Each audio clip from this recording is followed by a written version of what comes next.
and Perfect. we can see whether we want to use it for something or not. If there's something in there that is relevant, then it's better if it's documented like this. Mhm. Um, yeah. But I have nothing specific on my mind right now. Well, I Uh, have a topic actually that yeah, I wanted to share with you yeah. because I've been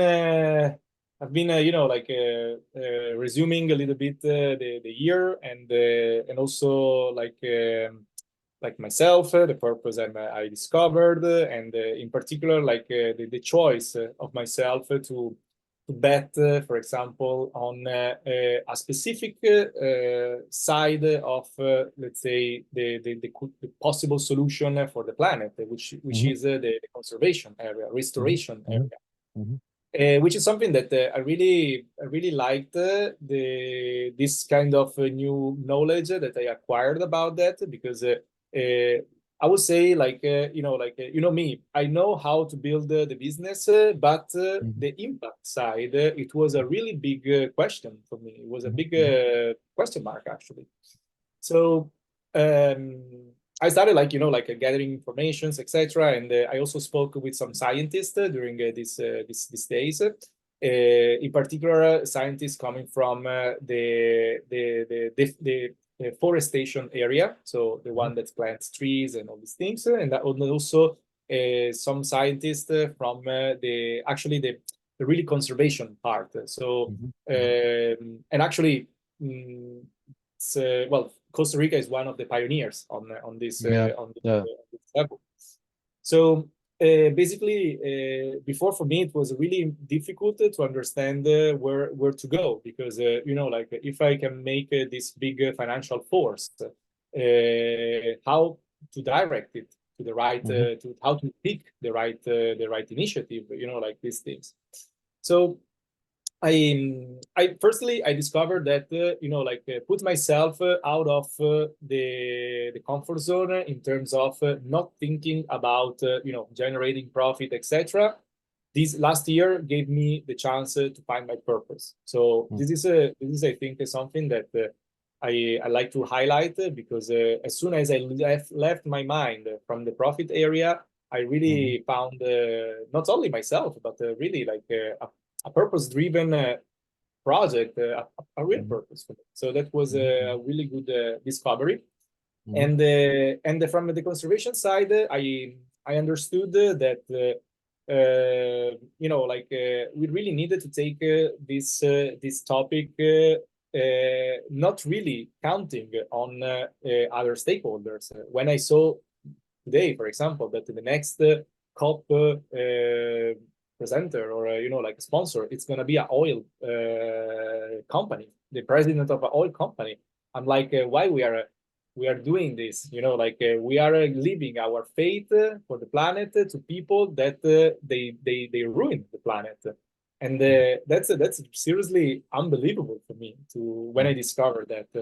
Hmm. And so really, it needs an action, and it really needs to be taken without really counting on institutions, for example, or even this kind of make a profit companies. We Hmm. actually need to serve them. So that's why I realized that the calling upon the ad industry to create this financial force is actually a good idea Hmm. because in this way we are actually also taking some budgets from the oil companies that they will probably want to invest on this. But at the good thing it's like, of course, to be more conscious on the investments to do towards the planet.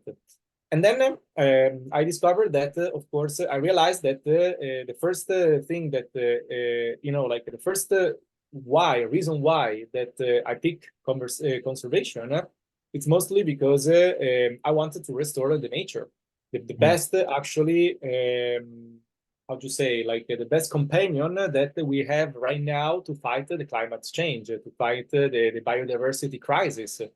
So restoring nature is actually the reason why it's something that for me conservation it's truly important.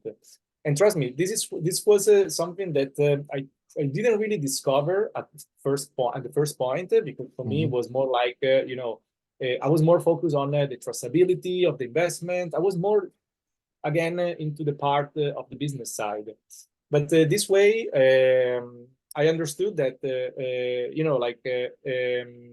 we really needed to take an action, and we really needed to make something that actually help to create the business outcomes like advertising, but at the same time helps the planet, helps to make an Hmm. impact. Hmm. So I found also some, let's say, validations that I needed for myself because I was think I my biggest problem here it was more jumping on the wrong boat to Hmm. preserve the planet, to restore the planet, to because everybody now in the industry, if you see Hmm. the advertising industry, everybody are looking to reduce their carbon footprint. But it's like cheating because it's more like I generate 8 tons of CO2 and I buy some credits to feel better to myself. It's not like really a solution. It's not a solution. Come on. So in this way, it's also stronger the conservation part to restore the natures, to preserve the natures, etc. On the side that it's it's going further than carbon credits or it's going further than a short-term solution. This is a really long-term solution, and I assume that if I really conserve hectares of land starting from Costa Rica, from Africa, from Brazil, etc. I can really restore the nature that it will be, let's say, a possible solution, not the only solution, because reducing carbon fossils and etc. It's mandatory, but Hmm. it could be, of course, a part of the solution. And calling the ad industry with this financial force, it should be probably something that actually matter to the planet. Right now, my exercise is more like understanding, of course, like picking the right initiatives and at the same time also understand with this money what impact can be generated because I'm picking I'm aiming to the 1% of the market, which is going to be $1 trillion in 2028, but now it's 800 million. So I'm trying to get 8 billions, and Hmm. 8 billions. How what can I do? Like Hmm.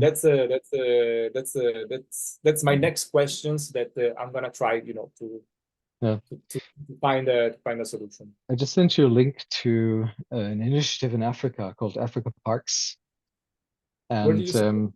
Africa Parks, I sent it on WhatsApp. Okay, sorry. And what they are doing is they don't own land. They Mm-hmm. they manage land on behalf of governments, Okay. and uh, for the purpose of restoration and protection.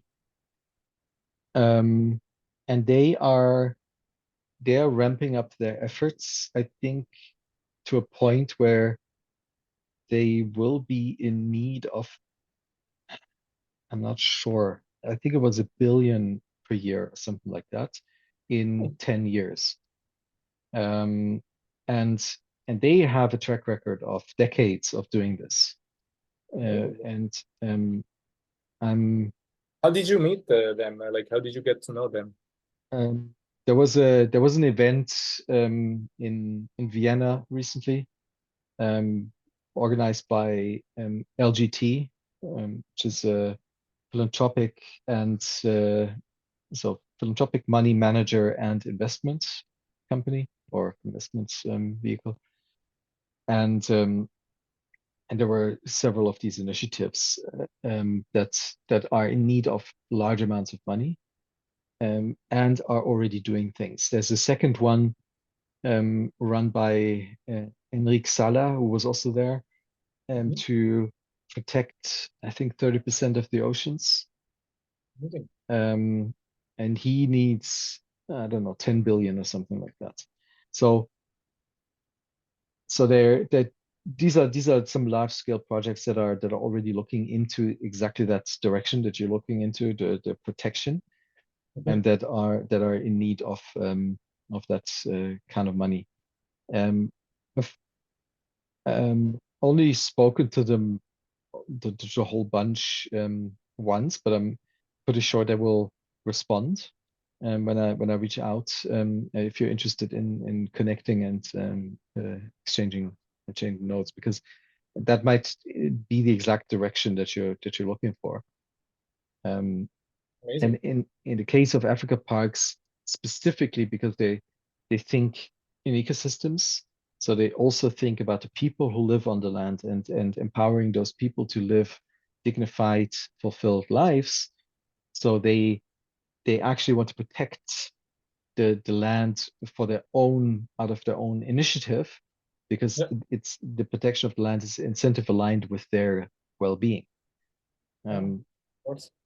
right. So I think that's crucial. I don't know how Enrique thinks about solving that for the oceans, but um, I mean, Exactly. ultimately, the answer there is the if you do the right thing, fish population grows back enormously quickly, Oh, and so in fact, there is a lot of how do you call them, the fish eggs that don't hatch all hmm. over the ocean, waiting for the right moment to be able to grow, for the right Oh, environment. So if you create the right environment somewhere, there will be a sudden explosion in fish population. So incredible. um, yeah, so there are some really really beautiful things happening um, in that space. Wait, I see you cut it Yeah, down a little bit. Oh, no, we're now you're back. frozen. Okay. Yeah, it happens here from time to time. We just switched to Starlink, and Okay. Starlink just entered Costa Rica. We're probably the first customer or something. Um, so we have glitches from time to time. Actually, does it work, the Starlink thing? Yeah, we've been using it on the ship for 3 years. Oh, And it's on the ship. It's totally amazing. Um, okay. but here, let me just have a look at the current condition, because it tells me that it's super fast. Um, uh, if you do a speed test, it tells me like 250 Mbit. Um, Jesus. but it has drops in between for some reason. Okay, okay, no Um, problem. Maybe it's me, because sometimes I have also some issues with the connection here. yeah. Okay. All right. So there's another direction that I'm thinking of at the moment in terms of restructuring the balance of the markets Hmm. towards impact and regeneration, which is if we uh, uh, the first question that everybody's being asked if you do something with impact is what's your exit Hmm. strategy, right? I mean that's what everybody asks if you do a for-profit investment. What's your exit strategy? And um, there could be a new answer, and usually it's some large competitor, or you go public or something like that. But there could be a new answer, which is exit to planet. Hmm. Interesting. And so you you build a solution that has to prove itself under market conditions, that actually creates a positive impact, Mhm. um, and then it can exit the planet using philanthropic money, so that the original investors get whatever their expectations are, but um, you could even make it so that it's modeled after social bonds, Mhm. basically saying, okay, here's or X price or something like that, with similar mechanisms. So you say, okay, here's here's a reward bucket. Here's 1 billion that you get if you solve this kind of issue. You let a bunch of organizations compete with, and the risk for the investor is that they will not be one of the winners of that 1 billion prize. But if you're the winner, then that's a huge prize. And so you could use market dynamics to spin up the best solution for any given problem. Um, and um, and I think that's completely doable in existing legal infrastructure, and could change the impact investing game entirely. That's pretty interesting. Can you maybe explain it again so I can get more like sorry 1 second, I just close the door. Yeah, no problem. Can you tell me more like about like how do you see like this social bond? So it looks like that it's like a grant that we can offer, Yeah. and Uh, we uh, put challenges towards the impact, right? so the way a social bond usually works is that a government, let's say a city government, Mhm. says whoever um, gets gets a handle on solving, let's say, homelessness in our city, Mhm. receives um, a contract or a sum of money to continuously solve that. Okay. But we're not funding you up front. So we're trusting the market to solve whatever is best, but the winner gets the prize. The best solution gets that prize that we put out here. So it's actually it's an X price dynamics, right? Really, right? That's Yeah. that's what it is. Um, and saying, okay, we put philanthropic money behind or as an incentive structure for the market to move towards to in order to be able to exit something.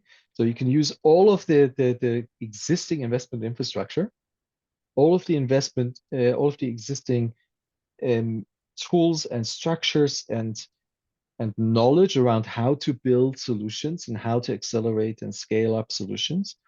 But you could direct them towards very specific outcomes by just saying, here's here's a bucket of money. If you solve that problem, and we're going to measure that based on those metrics, whatever metrics you will want to put behind that, then you will get that money. And now you can go and compete. and Yeah, um, exactly. and you can be pretty sure that there will be some meaningful solutions coming out. And what you have to be very careful about is that those solutions are actually targeted at the or built in a way that they are not hiding externalizations in some other form. Right? Of So course. they have to be holistic, and that's the challenge in this. I think that's a core challenge in this. But I think that's how I would operate if I had a bunch of money. Um, Putting that as an incentive structure to do the right thing, having a holistic measurement system saying this is ultimately what I want to have solved, and you and your investors will be rich. If you solve that, the planet will have infrastructure to solve this issue forever. Oh, of course, of course. No, exactly. That's a very interesting model actually, because like the project is gonna be a an NPO, so it's a fully no-profit organization. Mm-hmm. So also this thing actually I needed to change a little bit the chip basically because um, I'm not asking money in exchange of future profits. But I'm actually asking money to help me to build a financial force, which Mm-hmm. today the investors that participate into this they don't get. I mean, there's no investors in this way. It's more like philanthropic money, or Yeah. it's more like some money that maybe I put or this kind of stuff because. After that, I have this self-founded mechanism that I will implement from the advertising industry. that will generate the 8 billion. Plus, of course, we will ask also for grants. We will apply for grants. We will apply for it's a fully no-profit organization, let's say, business model. So I didn't think about the investor side also for the future, because like my idea for the future is to create something that actually can auto-sustain itself without the presence of the money. Yeah. But actually, this is a very interesting. This way could open also more opportunities, because it could also accelerate, for example, the advancement on finding solutions for the planet, for example, and Exactly. having this social bond. It could be a very also lucrative part, because if you are giving money to these people, to this the best organization that present the best solution. Of course, that's also something for possible investors, etc. So this way, it would be interesting to understand how to build the model, because I know how to go. I know how to do an IPO. I know how to do like an exit. But this part, I think it could be very interesting to investigate, and it's not clear in my mind right now, because now I'm processing a little bit of the information. But I'm sure that like a little bit with your help, I can reroute also the exit, because for me, I didn't think about an exit, because for me it's a foundation that is going to still operate but for the. What I mean is not this way, but not that you're exiting, but that you're providing an exit mechanism for others. Amazing. So Yeah. so you're looking at the world and you see, okay, I want conservation solved for or ecosystems enhancements solved for a certain area in the world. And and here's a carrot. Here's, I don't know, 500 million that's are rewarded to the solution that does this best according to these parameters. And these parameters then are however you want to manage or measure that. Of course. And then because you are a nonprofit, now you basically hand this infrastructure of conservation over to the planet. Amazing. And there he is. I'm so sorry, gents. Hi, how you doing? Hi, David. Nice to meet you. Hi, nice to meet you, Lucas. How you doing? Hey, Thomas. I'm doing well. I do apologize for my tardiness. I actually had a rough night and I slept right through my alarm, but I'm here and I'm so glad to be. So hi. Thank you for being here, man. Of course. Hi, you guys. So as you can see, we're recording this. Recording this in case there's nuggets in here that we want to harvest and potentially share. So past conversations we've put on YouTube, and if you all feel comfortable with doing that after this conversation, I'll upload it to YouTube. If one of us doesn't feel comfortable, then I don't. Yeah. Okay, sounds good. So, guys, get to know each other. Absolutely. David, you wanna maybe we've been talking. We give Luca a break, and you wanna share with us while you're waking up something about you, because David is so multifaceted. He's a musician, he's an entrepreneur, he's an activist, he's a dancer, he's a crazy dude. I'm absolutely all of these things. Yeah. He's all of that. And so yeah, David, just go and share whatever you need to share. As you kind of nailed it. I've been a tech, I've been a coder and a biz dev guy and a founder, and done a number of startups back in the day. Singer songwriter, voiceover actor, any number of things actually. And most recently, I've had the opportunity to try a couple of I would say, social experiments on the community scale. I have a piece of land that I've been stewarding for 740 acres here in Northern California, and so that has been an incredible ride over the last 3 years.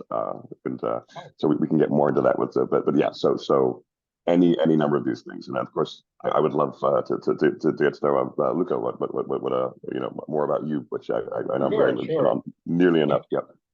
Thank you very much. No, actually, like my name is Luca, and I'm also like you, like a founder, entrepreneur, and I've been a tech entrepreneur into advertising business, and now I'm also I have a big, let's say, soul into real estate. Actually, I do a lot of flipping in the US, and now building a new eco resort actually in Costa Rica. So I'm actively now, let's say, I've been this year's I've moved, I sold a few of my companies, and I decided, like to switch my mind and try to understand more like my purpose, and I got it actually. So it's something that I'm really up to seek for that. Let me guess. And so yeah, basically now I'm actually now building something new, more purpose driven, and I'm leaving a little bit, let's say, out of my life the profit mechanics and enterprises that I've been working to like since 3 years ago, and and right now my focus are actually two. I'm building a no-profit organization that is going to become a financial force, calling upon the 1% of the global advertising industry, because I'm an advertising guy, and I know how to basically there's a model in the advertising industry where you arbitrage banners and impressions, etc. So basically I get it's a self-founded model. I'm building a self-founded model that is going to create this financial force that it must go directly towards impact initiatives.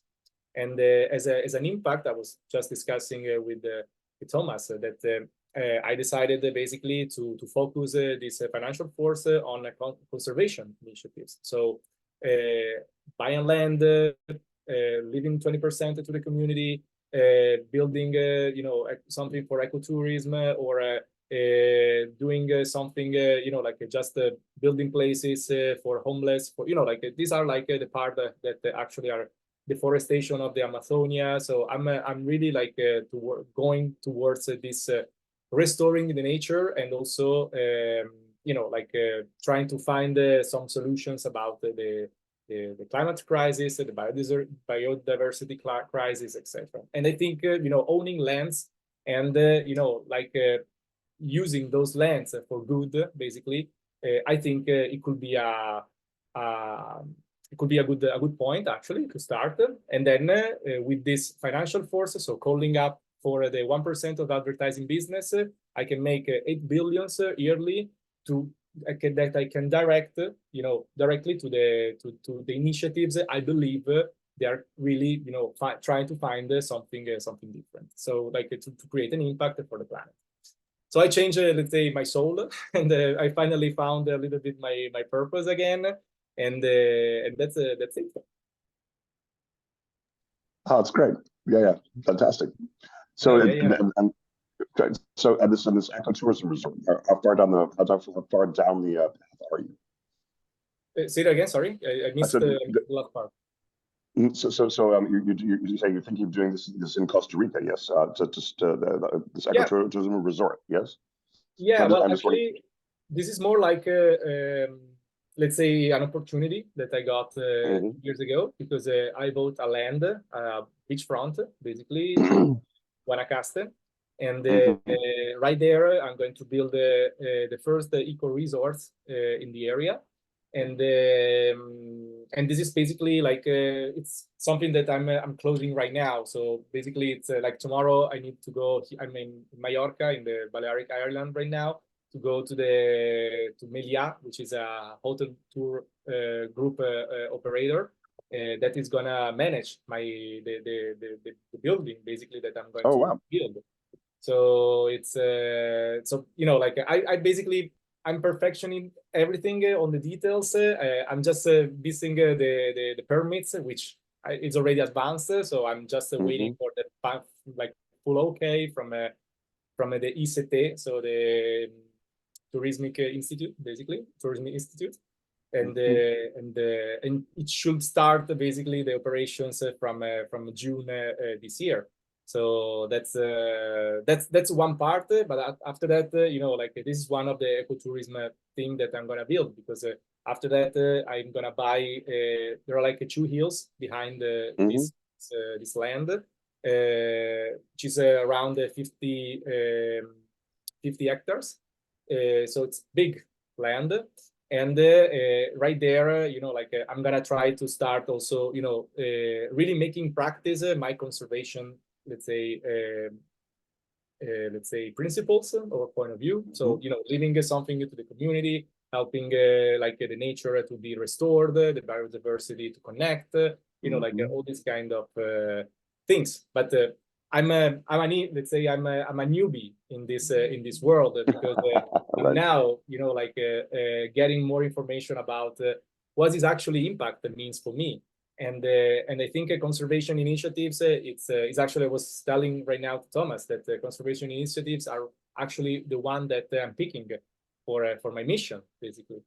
And with as soon as also I'll be backed up by this self-founded financial force that I will create from the advertising industry, which will make sometimes it's gonna take time to raise 8 billion, from the advertising industry. You know how slick they are. So it's a quite. I'm really finding all the incentives for everybody. But it is something that I will launch this Q1, actually, the first trimester for starting from Spain, and then scaling up the model to globally. That's the idea. Fantastic. Yeah, and the reason why I thought it might be a fruitful conversation to bring the two of you together is because from different perspectives slightly, but you're both in looking at real estate, looking at new forms of governance, looking at how to funnel money so that this is actually conducive to life and not to profit maximization. And so you're tackling similar issues, or thinking about similar issues, and so maybe David, you can give us a little overview of the current state of the project, where you're at, what are some of the challenges, and so I think that might be a good way to jump into the conversation. Absolutely. So it's funny. I find it interesting that you're as you said, as I was 3 years ago, Luca. You're a newbie, I believe, right? So you're just seeing this for the first time, and you have all the right instincts, and you're trying to do the regenerative thing, you're trying to do the community thing, or perhaps you are. And so Thomas, you've caught me at a very interesting time. I'm actually selling the land, and I'm going to start smaller. Oh, So wow. That's new. yeah, nice. It's very new. I run what I would say are 2, good but failed, or whatever failure means, community experiments. And having never done it before, let's just say, I made all the rookie mistakes. And some mistakes are expensive. So I ran through money too quick. I hired friends, and the wrong skill sets too soon. Had too much money. I went top down instead of bottom up, and you should at least do both at the same time. I might even argue only bottom up from now on. Well, that's going to be your next mistake. Right. So it's been a crazy interesting ride. I wouldn't change it for the world. But yeah, it's time to sort of, I think grandiosity has seen its day with me. It's the huge plans with the big land and the big team, and you know, the massive developments, et cetera, et cetera, et cetera. These are all very interesting. They were not the right way to go, especially for a newbie, right? I should know better. I should know better for my tech days. I should know better for my tech days to small, iterate quickly. You know what I mean? It's very interesting. Yeah. How did you jump in this, with this purpose, basically? Since I was a child, since I was tiny, you know, since I was either 7 or 8 years old, I've been looking at the adults in the room and saying, "What are you doing? You're crazy. Like, this is not the way things should be." You know, like, what's this? You know, what's this? Everybody owns the same thing that when everyone could share the same thing, and like a lawnmower. Like, why does everybody have to have their own lawnmower? This is crazy. And so, you know, that's sort of, I think I had a clue very early on in life that capitalism and the nuclear family are. I would almost claim it's a neat trick that corporations have convinced us is the way to be and live, right? Oh yeah. And you know, because it sure does support profit maximization. It does not support utility. It does not support, you know, efficiency. You know, it's right. You know, a resource-based economy. Nope, that doesn't do any of that, right? So since I was very young, you know, I've been apparently put on this planet to at least help with that process and be a part of the, you know, the movement that moves things away from centralized governance structures, etc. Yep. Amazing. Yep. No? Super interesting. And actually, for me, it was I really had like a, let's say, such a like a burnout because not because I was really, you know, stressed for the business or for anything. Actually, I wanted to leave the industry because for me it was something wrong with that.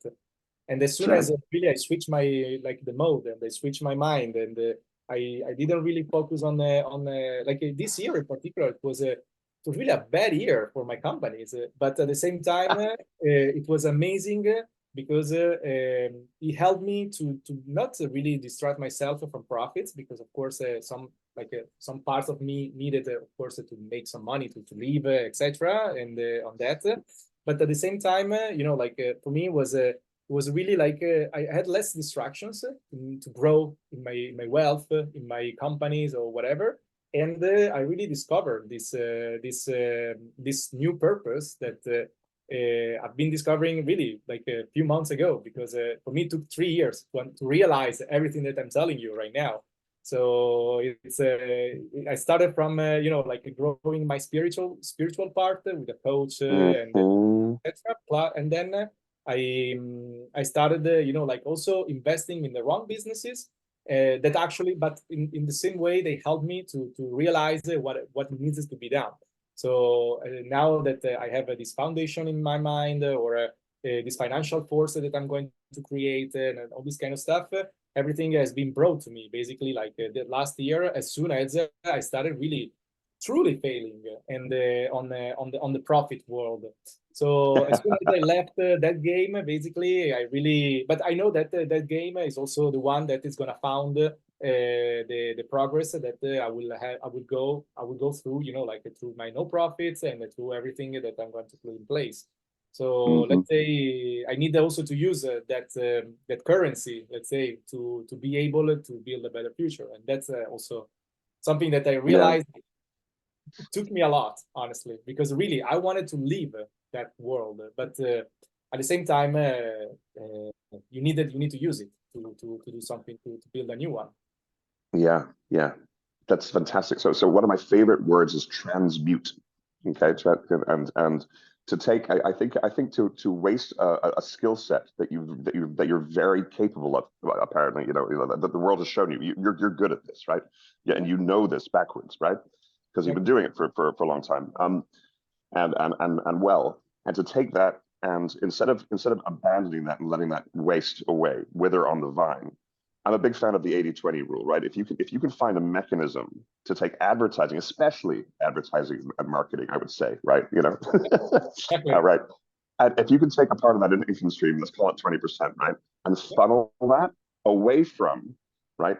As I used to, you know, in voiceovers, one of the things that turned me off was I was shilling really bad products from time to time, and I knew they were bad products, and I knew the world did not need them, right?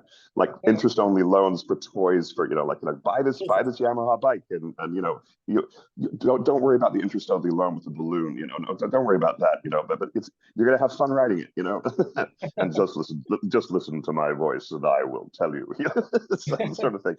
So I think we've lost the concept of tithing too, as humans, or many of us have, right? Most of us, I think, more and more.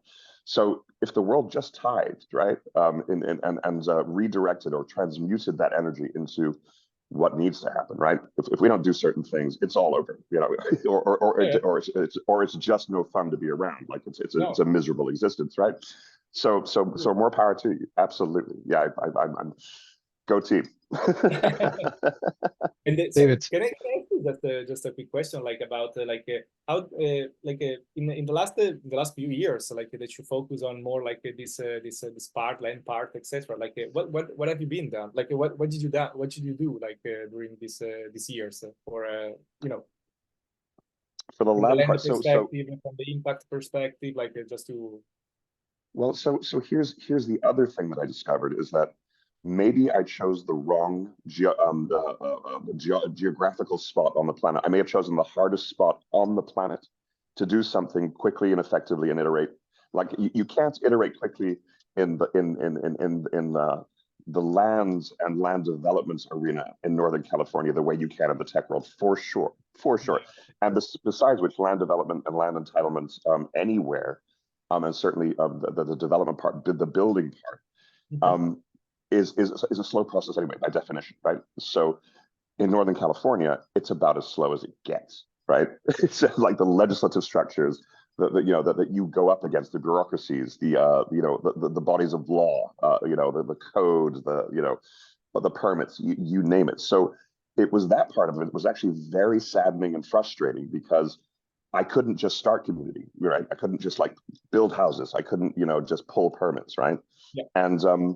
And then I picked the wrong consultants. They took 3 times as long as anybody else who really knows what they're doing would have done to not achieve the result that I paid them for, actually. So, yeah. So that part was, I mean, some lessons are very useful. I've learned my lessons, but the expensive ones are the ones you pay the most attention to. Let's put it that way. I do agree. I totally agree with you. So I did. I put farmers on the land with very responsible practices. I developed an amazing array of great relationships.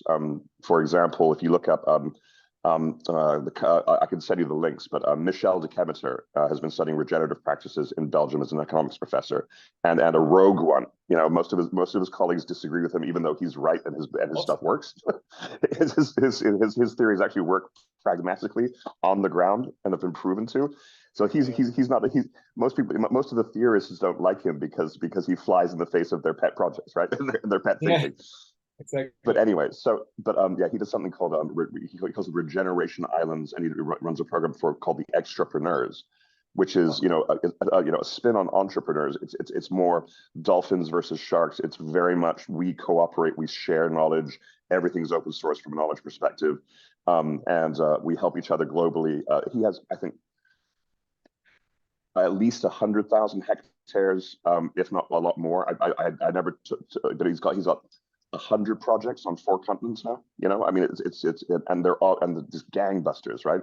Africa, he has projects, very successful ones, rebuilding villages and farming from a regenerative perspective and closed loop economies, and self-feeding, like revenue stacks, right? So even though they're all very low margin, the process feeds the next process, feeds the next process, feeds the next process, and it all comes back and feeds the breeding process again, right? So that there's been so much gold that I've discovered, and so much gold that I can now use, right? In anything I move towards doing the same thing again, just on a much smaller basis. Let's put it that way, on a more manageable basis, right? That's a great learning. I'd be curious about your learnings. You used the term grandiosity, and you're moving towards something now with more humility. But at the same time, we know that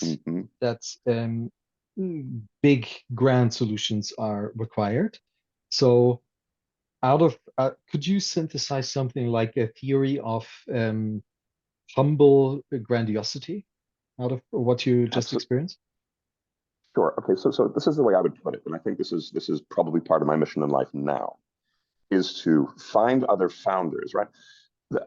The world has taught me, not to a large extent, but certainly has taught me, and any other people of modest success, and certainly of knowledge of the usual top-down capitalist sort of control structures and C-level execs and the whole thing that we need to move away from. It's taught you that that is the successful way to go. And it's amazing how quickly you fall into the trap of this is the way things are done to do things successfully. So the very model we know has to be adopted of decentralization and cooperation and co-creation flies in the face of all of your innate training. In fact, the groove, thoughts and thought patterns and the way you talk and the way you organize and the way you manage humans, from a organizational perspective, certainly at the C level, all of that, it's just habit. It's just habit, right? And you fall into it so quickly and without even consciously, you have to go through a series of unlearning just to reapproach something that needs to be approached a certain way, because it's just not in you. You have no, what is it? I can't possibly act my age. I have no experience, right? so, as a comedian once said. So as far as the grandiosity part goes, I fell into this trap myself, even though I said I wasn't going to, by the way, right? You have this, I used to see in the .com era, I would talk to VCs, and our business plan and our pitch looked exactly like everybody else's. We will capture 5% of a $3 trillion market, right? But everybody's business plan says we will capture 5%. And there's 1,000 of you with those business plans presenting them to VCs, right? So the math, of course, just is nonsense on the start, right? So and what I see with founders in this space, and with the best of intentions and the biggest hearts, right? I have this idea that I'm convinced is true, or I wouldn't be doing it, right? I have to put my heart and soul and my full set of beliefs and my thinking into, I will make this happen. And by the way, I'm an entrepreneur. Like, this is what I do, and I have to believe it. Otherwise, why am I doing it, right? So I see people having a thesis, essentially. I have a thesis on how to solve these problems, and I'm going to go do that. And I may even be smart enough to know, whether it was, from a development perspective, it's 740 acres. Sounds like a lot, and it is, but it's not anything bigger than a lot of housing developments, right? It's not any more structures. It's not this, that, or the other. And then I see a lot of plans and thinking, which is natural. I will prove this here. This will be my target, my beginning project. And as soon as I prove it, I'm going to scale it worldwide. We'll just stamp this like it's a rubber stamp all over the world. Well, if everybody is saying that, right? And also, by the way, acting in isolation. I mean, Thomas and I have had long conversations about knowledge systems and how to share and what works and what doesn't. And Graham Boyd is a big thinker on this on the whole subject of more dolphins than sharks, right? The standard VC practice. You may be a VC who invests in 10. Your niche, let's say, is AI. So you pick 10 AI startups, and they are competitors, and you invested in all of them, and you don't care. You just want one of them to pay for all of it, right? Okay. But what that means is, let's say 9 out of 10 or 19 out of 20 of those startups fail, and there's no incentive for anyone in the standard model other than to beat everybody else at any cost, right? Okay. So in terms of the grandiosity and what makes more sense is, wouldn't it make more sense to pool, let's say, 20 people in the same, everyone has a thesis. I think resource-based, economies are the way to go, or I believe this, profit structure is the way to go, or nonprofit, or, there's a million different ways to skin a cat. Rather than saying I'm going to prove my thesis, I'm going to say there are 20 theses, and we're going to pool our knowledge, and we're going to work together on each other's projects as if that all of the theses are correct. We just know that one of them is going to come through as probably the winner, but we'll build in an incentive structure such that all of us get, let's say, get 4%, right? And the winner maybe takes 20. You know what I mean? But Yeah. you have you have a built-in incentive, right? I mean, something like Mondragon comes to mind, right? This is something that Graham Boyd studied closely. Mondragon is a cooperative in Spain that during the 2008 financial crisis was absolutely, nobody lost their jobs, right? All the businesses survived because every single business had a 5% stake in all the other businesses, right? So you had a vested interest in making sure that this closed loop economy of sorts was successful on an organism basis, right?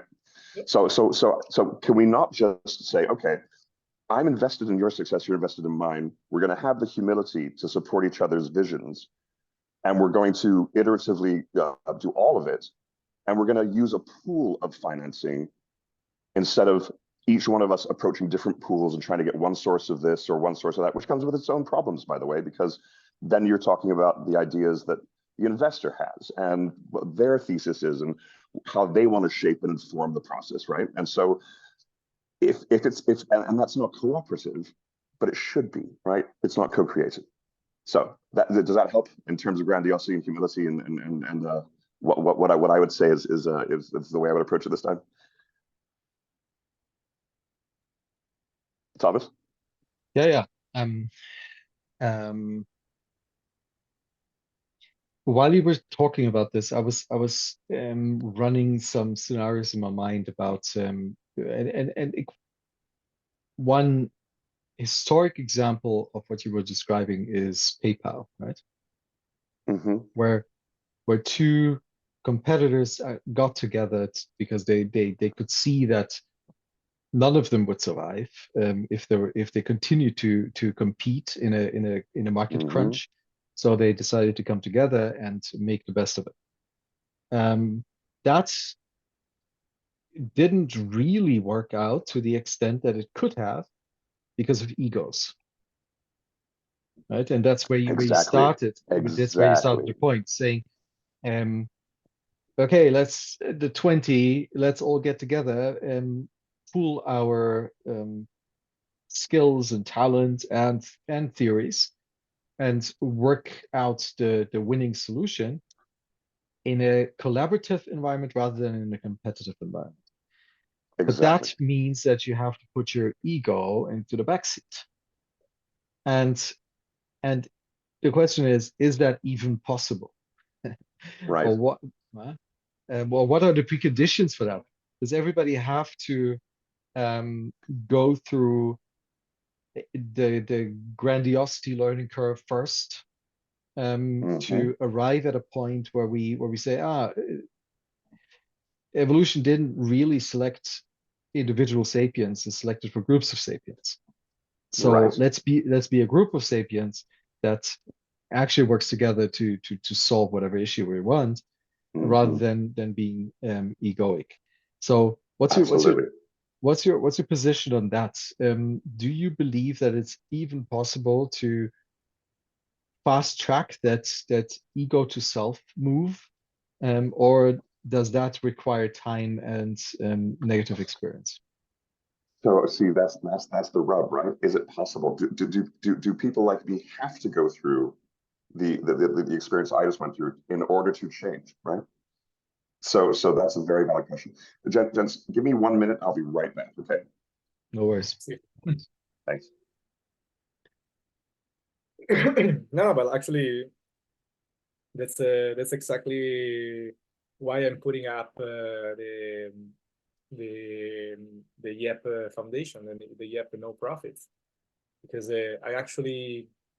I know that nobody can have the same experience I had to discover like a purpose driven and I needed to get a percentage from the profits from an industry which is driven by profits and driven by ego, like advertising.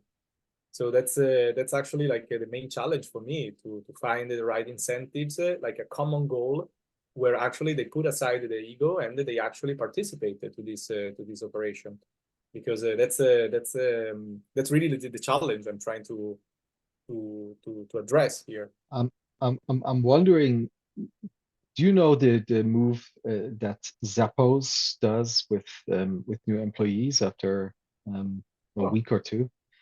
So they I don't know if they still do it because it's public knowledge now, so maybe they don't.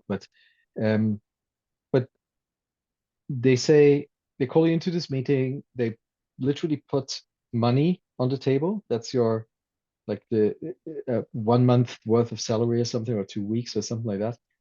And I say, okay, you can take this right now and leave and never come back. You will never ever have a job at Zappos ever again.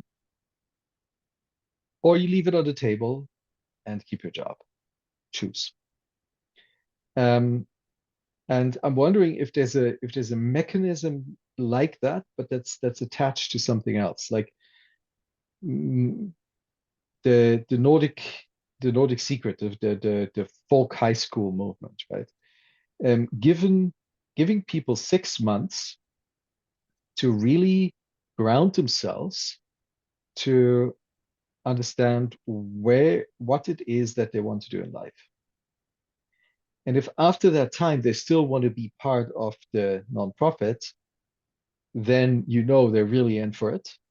Yeah. But if after that time they're not, well, okay, you better. That was like giving them food and shelter for 6 months is cheaper than having somebody who's going to be um, just exploiting the system for the next 10 years, right? Sure. So that's Interesting. yeah. No, very Maybe interesting. that's not the best mechanism, but that was something that came up for me in all of that too. No, but also this conversation, also the David experience, really is really opening my eyes in terms of like also like not only what to do for the next steps, but also helping me to understand what were like the issue that I never experienced that he found during like this like this path, this working path. And it's very revealing, honestly, because I'm taking a lot of interesting insights from that. And again, it's making in my mind, at least on paper as well, the the the the, the, the YEP project. Let's say, I don't know. It's kind of like adding validations on that, which makes me also a little bit more, let's say, relaxed on that, because I'm always questioning everything, like on this. But of course, the biggest challenge is gonna be understand who will be like the real stakeholders, because I'm even if it's not like somebody priority to save the planet, in particular from the corporate side, I'm using the reputation part.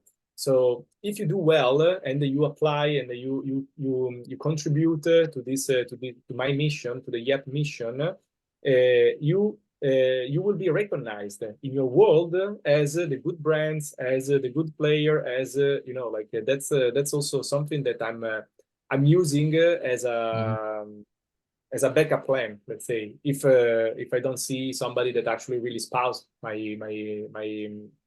project. So like give me your money. I will put you on my website. I will give you incentives. I will award you at the end of the year to an event, etc. I'm touching the ego of these marketing managers instead of teaching them what is the real impact that this kind of money I'm gathering from their campaigns is really doing. So like that's where I'm trying to serve this challenge. Yeah, I agree. Unfortunately, desirability trumps education, 100%. So it's people can be as educated as you like them to be. If they don't feel it, they won't move. No. Yeah. It's an interesting problem, I think, because all of our training flies in the face of what needs to be done. And it's not just training, it's deeply rutted tracks of thinking and ways of thinking, and the way that, like, I'm in my 50s now, it's like it's like I think you can teach this old dog new tricks, but maybe that's my ego talking too, huh? You know? So Yeah, it's deeply rooted in the so language, right? I mean, I noticed you earlier said managing people, right? Is that right. even something that happens, right? Or is that an old way? Right? Okay, Yeah, sorry, exactly. Is that but I'm in charge and you do what I say. exactly. Right, you know? Yeah. Yeah, it's fascinating. And exactly. Even in the structure of the language itself, right? Mhm. It's all like, you know, we're gonna hit a home run on this one, right? Or you know, or Mhm. you know, who's the top dog? You know, like all of it is just so natural and ingrained, and a way of thinking that has clearly, I mean, it's been useful for a long time, and has reached the end of its useful lifespan, right? So, Mhm. yeah, fascinating, right? Yeah. And the other one, the thing that came to mind was Obama, when he was doing his you know, his fundraising and a bunch of other things, because he was so apparently sort of democratically minded, and you know, we're here for all people, not just the top dogs and the big guy. He started not doing the sort of like press the hand photographs with people kind of thing, like, you know, oh, I know this guy and look at me with Obama and actually the big donors, because they are like, you know, they have so money, they don't care about money, that they have so much power, they don't really care about power, they care about the photo opportunity that, hey, look, this is me with Obama, Mhm. right? So Mhm. it actually worked against what he was trying to do from a fundraising perspective, because he wasn't giving them their stroke of ego, right? So and so, is it necessary, as you're saying, you know, I'll put you on my website, you know, I'll invite you to this thing, rather than, you know, and I'll basically stroke your ego. Is that still necessary? Because it does fly in the face of educating those very people who have the money that you want for your fundraising into being a part of the movement that you're trying to facilitate and be a part of. So yeah, it's a very valid question, right? How do we manage these social dynamics that are so ingrained, right? While also moving the needle. Yeah, I mean, from my side, I know my peeps, let's say. So I know like what the advertising industry wants. One day I remember I created like a landscape map where I put like some name of publishers, some name of advertisers, some names of the advertising technology companies, and everybody wanted to be there. They called me. It wasn't even like something you know, like officials from I don't know, like AAB, Internet Advertising Bureau, or other like big associations and more, let's say, trustable association. Everybody just wanted to jump on board and everybody have you know, like have their logo in this market map. So it's like Lumascape. I don't know if you are familiar with them, but you create basically like these market maps and you show basically how everybody wants to jump on board on that. That's why in my model, even it's not like just a financial let's say advantage, because of course if you put some money in my network, in my ad network, you're gonna have you're gonna spend 100K, and I'm gonna give you back, like the state gonna gives you back the 38%. So in the end, you know, you actually save money out of marketing, but at the same time with the same results. So I'm not changing anything into the workflows, into the in any process or anything. I'm just saying what you're paying today for to put your banner on the Wall Street Journal homepage, instead of you know, like paying full price that is going directly just to have some business outcomes, or just to pay a publisher, just to pay a technology company. You put this money, a part of this money, to impact, and that's actually why I'm actually pointing my finger to the ego of these marketing managers, saying like, hey, you can also have a nice story to tell. It's like you know, you want to do your greenwashing because you're a company, you're a business for profits and whatever else. So you want to do your greenwashing. This is actually the best way to do it because I will give you the visibility, I will give you the communication to the final users, to your potential consumer, that you with your advertising, you know, generate this impact through conservation initiatives. And at the same time, you know, like you're being elevated as a marketing professional or as a company or whatever. So in this way, I'm gonna try to use this ego power from these people, because I know that it's in this industry. I don't know if you're familiar to advertising, but it's more sharks than dolphins here. It's more like it's only sharks actually, and no dolphins. So that's even the people, they wanted to do something nice with a purpose, with something better. In the end, they always fall into the same mistake. So making profits and making good numbers for investors, plus growth, like all this kind of stuff. And I wanted to redesign a little bit the meaning of the success in advertising for the advertising industry towards more like a more environmental contribution. Like it's not like only because today, if you think about advertising, it's privacy concerns. There's lots of regulation on the data.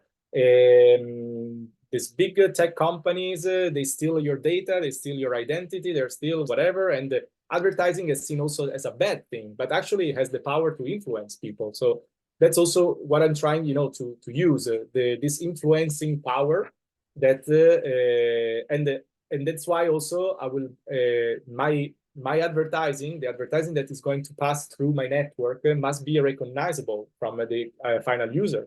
So the final users understand that there is like I don't know a format, a special format that I will develop, and he's gonna host the typical any kind of advertisement, and the consumer knows that if you see this kind of with this green format on a Wall Street Journal, is your attention is actually converting not in sales, not in awareness, etc., but your attention is converting to impact. So also you, consumer, look for this ad format. So that's so like the model that I'm trying to build right now with these nonprofits. I have a question for you around advertising, which is ultimately advertising rests on the understanding of the psyche. You could say it's an empathy machine, right? You need empathy in some form, automated empathy and institutionalized empathy in the case of advertising to be able to do that. Now, empathy is more or less neutral because it just says, know what's going on inside somebody else. And then you can, in its most negative expression, we could call it manipulation, right? Okay. If you're using your skills of empathy to influence and manipulate, that's the most negative. The positive version of it is compassion, right? And so since Bernays, all advertising is manipulation, is the negative side, a negative interpretation of empathy. But do you see a possibility for advertising to be compassion driven rather than manipulation driven? That's a big question actually that I'm trying also to answer, because at the moment if you're talking about the channel, I can say yes, because the channel can adapt. So it's not like it's the content that you put through, it's the frequency that you put through, like how many times you want your message passed through. So this is a typical manipulation activity. It's not like because also the frequency, the impact, that's why it's invasive most of the time. Like advertising, we don't like it. But at the same time, I mean, it's a matter of also advertising is made by people. It's not only made by tech. It's not only made by algorithm, etc. That's the problem, basically. So that's why where I don't see, well, I hope to be wrong, but today I don't see the compassion from the people of advertising. I see a lot of potential for the channel itself, but I don't see the people behind, because I mean it's a channel where everybody wants to eat. It's something that it's somewhere that actually you needed to use to really elevate the ego part, etc. It's a very social activity as well. I cannot start today a company with a new product and pitching and expecting that a media agency, a big corporations like a media agency, will actually allow me to enter with this. They need incentives. They need how much. The first thing they're gonna tell me, like, okay, so what's the value of the market for your new product, and how much money do you get me? So that's how it works. So even like you know, like the main issue for me actually, it's the middlemen in the advertising ecosystem. The agencies. Agencies are the biggest problem. That's why I cannot really be too much ambitious to this project. Why I'm saying I'm trying to get the 1% of advertising campaigns or the advertising business, because I cannot become a competitor to them. Because of course I give financial incentives if you invest directly with me because I'm a no-profit.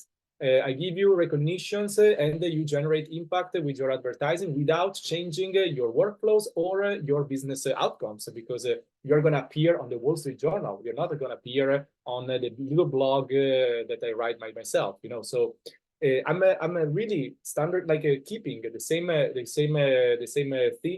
things about the ecosystem, but I'm not giving anything back to the agency. So to have the agency on board, I cannot be a threat. I must not be a threat for them, for their business. So that's why I cannot extend. Even like I asked the 2% of the industry. No, that's already a conflict with the people of advertising, which are today are not the brands. The brands they have just the budgets. It's not the planning, the deal with the publishers and all this kind of stuff has been made by media agencies, which are the biggest, let's say, threat again to this project.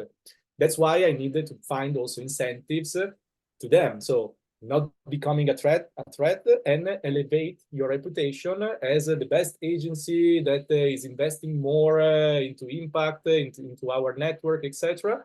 And that's the only, let's say, keys I have today to try to have a little presence and start this business on this side. Because without them, if I'm becoming a competitor, for example, and my ambition is to get 10% of the market, forget it. You know, like this is something that I'm gonna move big tables like up there, and they're not. I will never have the chance to enter. So that's why also, you know, like I'm trying to put it like. Unfortunately, I don't count on people on this on this project. I just count on their ego, actually. Mm-hmm. Mm-hmm. Yeah.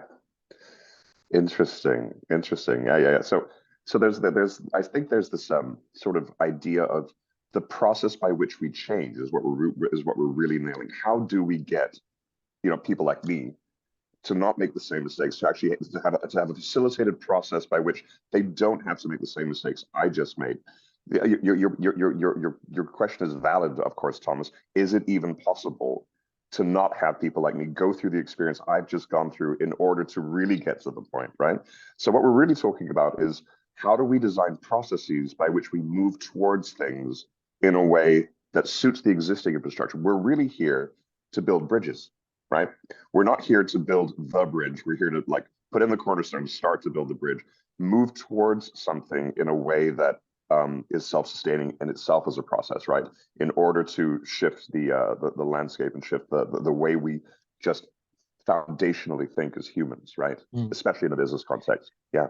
Yeah, there's a certain probability that none of the three of us would have made it past the initiation rites in a hunter-gatherer tribe, because we're probably all of us are too much in the dark triad to survive the dynamics of a hunter-gatherer tribe, right?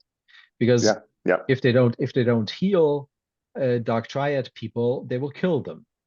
And the question is, we all turned out to come out in a profile where I believe we're holding dark and light triad at the same time, which allows for humble grandiosity, which is a very weird concept to hold. But but a possible concept to hold. I truly believe that. And so I really don't think that it's doable without experience, but I think that can be shortcutted. So I think there can be, if you look at developmental psychology, the assumption is and observation is that people move through a certain increase in complexity in their mindset over time, given enough life. But the question is, what is life? I think there are different densities of life. You can have not very dense life, meaning you do 9 to 5, family, Netflix, have a beer, and again.